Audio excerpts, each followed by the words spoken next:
Olá, você vai ver nesta edição do Câmara Rio Notícias. Um ano após o incêndio no Museu Nacional, relíquias resgatadas entre os escombros são reunidas em uma exposição. Um ano do incêndio, estamos fazendo esse resgate no museu e do museu.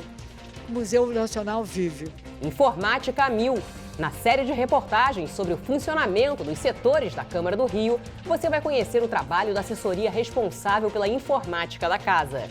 E a escadaria do Palácio Pedro Ernesto vira cenário para um espetáculo sobre a abolição da escravidão. É muito importante para a gente, realmente emblemático, estar aqui nessa casa, Casa do Povo, falando para o povo essa história que precisa ser conhecida. Não saia daí, a gente volta já. Acompanhe as sessões plenárias da Câmara Municipal do Rio de Janeiro de terça a quinta-feira, de 2 às 6 horas da tarde. Aqui os vereadores usam a tribuna para falar de temas ligados à cidade e também apresentam, discutem e aprovam projetos de lei de interesse da população carioca. Não perca as notícias do Legislativo Municipal aqui na Rio TV Câmara.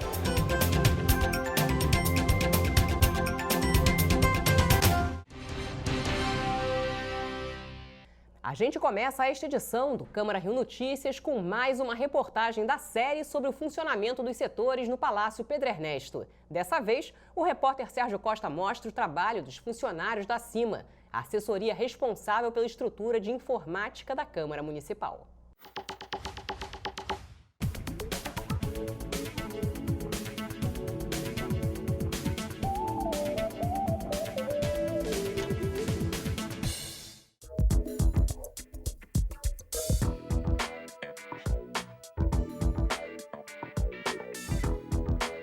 Na Câmara de Vereadores do Rio, o setor está em constante desenvolvimento. É a CIMA, Assessoria de Informática e Modernização Administrativa.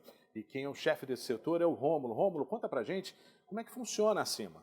Sim, a Assessoria de Informática e Modernização Administrativa ela é primordialmente responsável por manter toda a estrutura de TI, acesso à internet, disponibilidade dos serviços e dos dados da casa.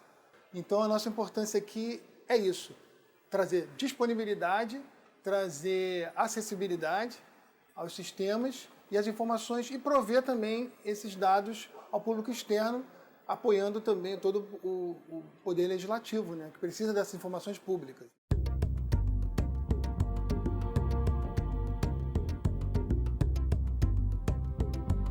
O Roberto Calvé é responsável pelo sistema eletrônico de votação em plenário. No passado, tudo era manual, né, Roberto? Como é que foi essa mudança?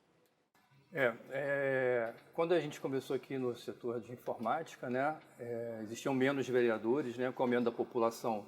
Você tem um acréscimo na quantidade de vereadores, né, proporcional. Então, o sistema de votação ele veio agilizar o processo de votação, né, permitindo que dezenas de projetos, né, sejam votados durante uma sessão. O processo é mais seguro, o processo é mais ágil e mais transparente.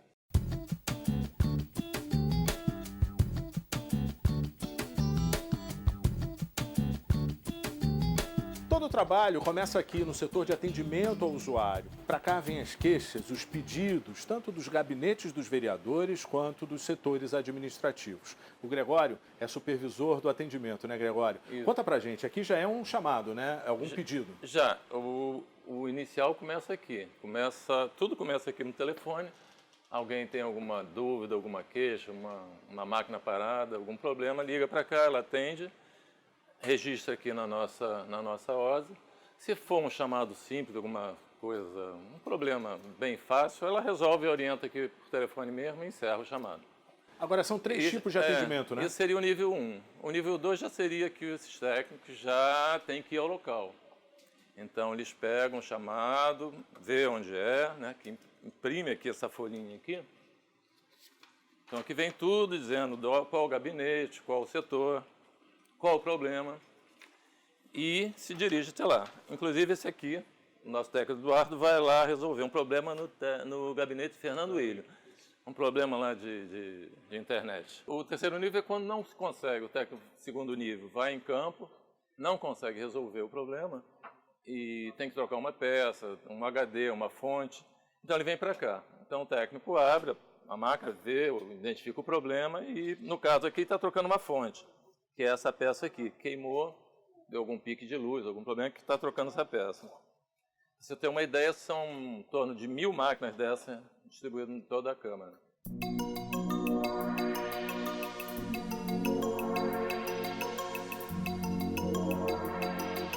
Este é o setor de desenvolvimento que cuida da elaboração de diferentes aplicativos do Legislativo. A equipe que o Carlos Henrique faz parte desenvolveu vários programas. Quais os principais? Nós temos programas voltados para a área legislativa e para a área administrativa. Para a área legislativa, nós temos o principal, que é o SPLEG. Ele ajuda os vereadores a apresentarem os seus projetos de lei e esses projetos de lei, com a ajuda do sistema, tramitam pelas comissões e pelos diversos setores legislativos da Casa. Na área administrativa, nós temos um sistema de gerenciamento de contratos, nós temos vários sistemas implantados na diretoria de pessoal e na diretoria financeira. Explica para a gente, na prática, como é que eles funcionam.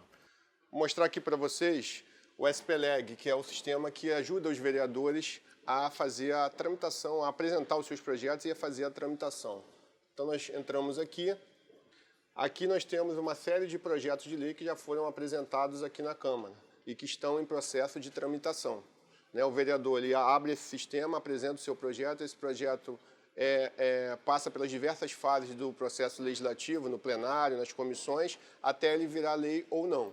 Temos aqui sistemas voltados para a área financeira, sistemas voltados para a área de pessoal e sistemas voltados para a área de gerenciamento de contratos.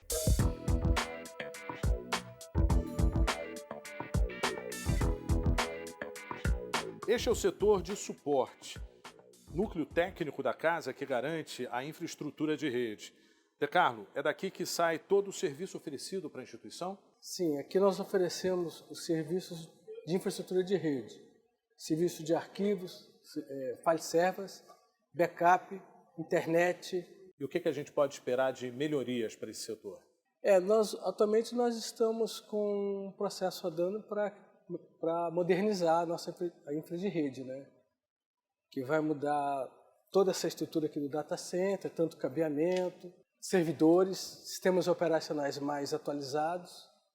A ideia é a gente oferecer isso muito em breve, esse ano mesmo ou no máximo 2020.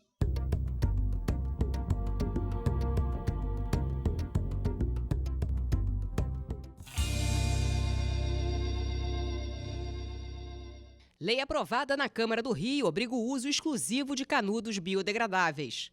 Câmara do Rio entrega moções de aplausos a personalidades que contribuíram para o desenvolvimento do esporte como instrumento de inserção social de jovens.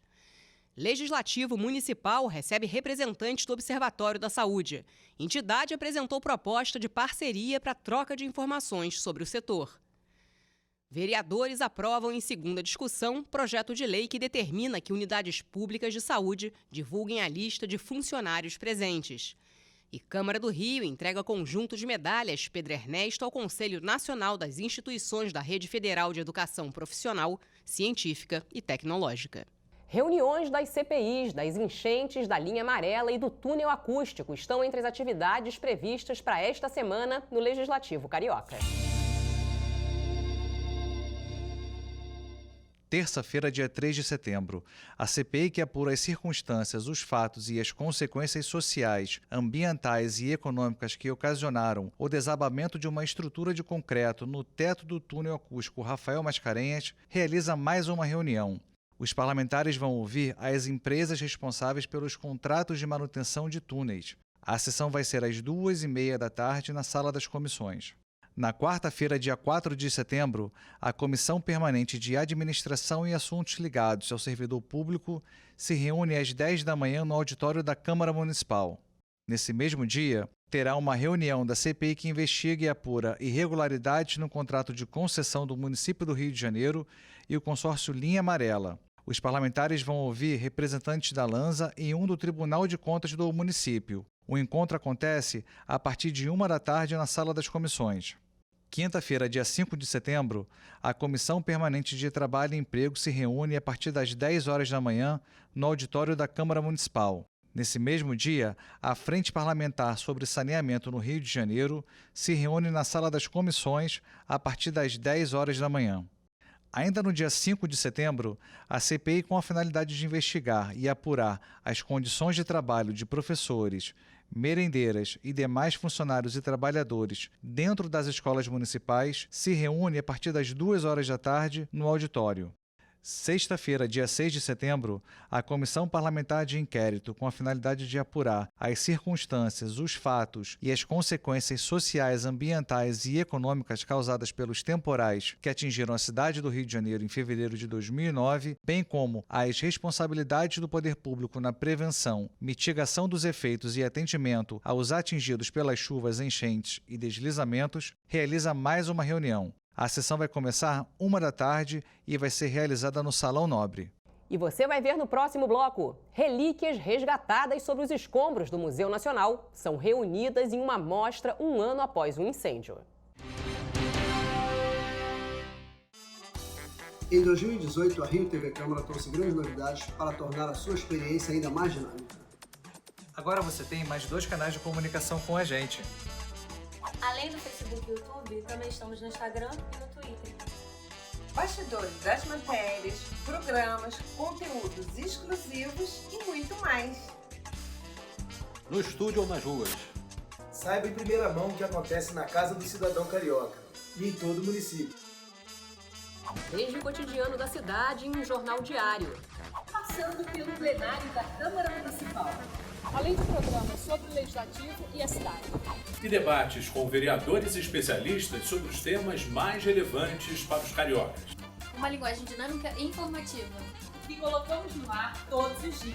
Participe, mande críticas, sugestões e nos ajude a fazer uma programação cada vez melhor. Você também faz parte dessa história. Trabalhamos duro para levar até você uma programação de qualidade. Seja onde for, a Rio TV Câmara estará conectada com você. Siga a Rio TV Câmara nas redes sociais.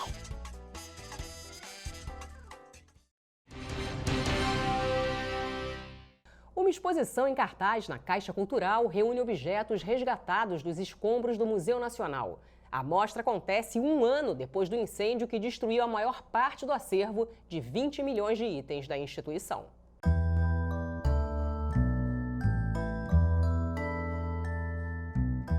A exposição é considerada uma virada de página na história do Museu Nacional, que teve o prédio e boa parte do seu acervo destruídos durante o incêndio.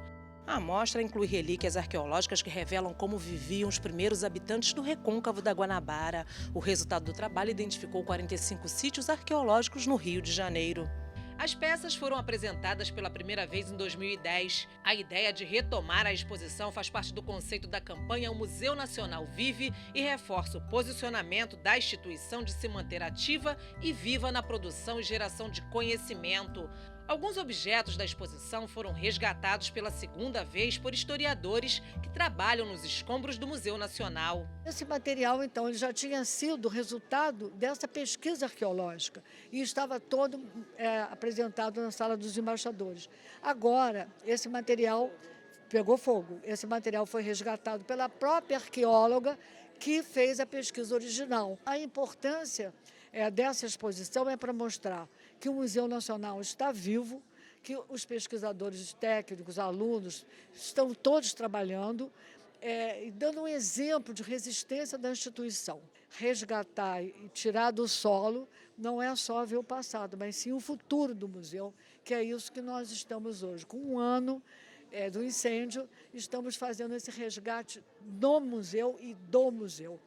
O Museu Nacional vive. A reitora da Universidade Federal do Rio de Janeiro, Denise Pires de Carvalho, chamou a atenção para a importância do trabalho de arqueologia brasileira, que está entre os 100 melhores do mundo. Uma parte do acervo aqui mostrado, ele estava fora do palácio e uma outra parte, infelizmente, estava dentro do palácio. Mas, felizmente, pôde ser resgatada através do excelente trabalho da equipe de resgate que vem trabalhando nesse último ano ano para recuperar as peças do nosso acervo. Ela ainda comemorou a reinauguração dos laboratórios que foram destruídos durante o incêndio no museu e a retomada dos trabalhos acadêmicos para o próximo ano. Em 2022, nós pretendemos inaugurar já o Paço Imperial, pelo menos uma ala do Paço Imperial, do Palácio São Cristóvão, para comemorar o bicentenário da independência brasileira. O diretor do museu disse que, apesar da instituição estar fechada para obras de reconstrução e resgate do acervo, o trabalho não para. Entre outras coisas, nossos alunos estão defendendo as suas dissertações de mestrado, as suas teses de doutorado. Nós temos continuado com a questão da pesquisa. Nós estamos recebendo novos acervos, que é fundamental para a recomposição da instituição. E ainda mais, nós estamos fazendo, através de exposições como essas, a nossa missão, que é a educação científica. Lembrando que essa já é a terceira e, olha, tem mais para vir por aí. E aqui a gente aproveita, nesse momento, faz um apelo para os empresários, para as instituições que puderem nos auxiliar para que exposições como essas e as outras nossas viajem pelo país. Porque é importante que vocês entendam, nem tudo se perdeu. Nós ainda somos um grande museu de história natural com material que estava fora do palácio. Isso é fundamental. E nós temos coisas bem bacanas para mostrar para todo mundo.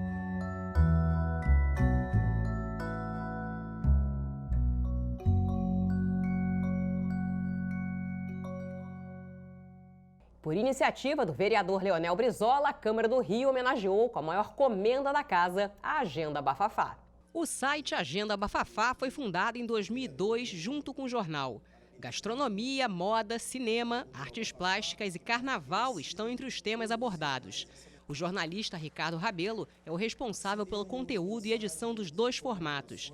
Ele foi homenageado com a medalha Pedro Ernesto, uma iniciativa do vereador Leonel Brizola. Eu acho que a grande questão é, além de valorizar os jornais dos bairros, valorizar o jornalismo, no momento que nós temos um monopólio da informação. Você vê o Rio de Janeiro, você tem praticamente um jornal único. E quanto que a gente perdeu? Quantos jornais tinham o Rio de Janeiro? Então a importância de resgatar os jornais de bairros, essa cultura local, mas também homenageando um jornal que está na resistência há muito tempo e que é um jornal muito crítico, além de informar ali sobre o bairro da Zona Sul. É um jornal que tem autocrítica, tem política internacional, então, ou seja, ele tem todas as vertentes de um grande jornal condensado num jornal de bairro. Bafafá surgiu em 2002. O Google tinha só 4 anos de vida. A gente foi um dos pioneiros na internet aqui no Rio de Janeiro.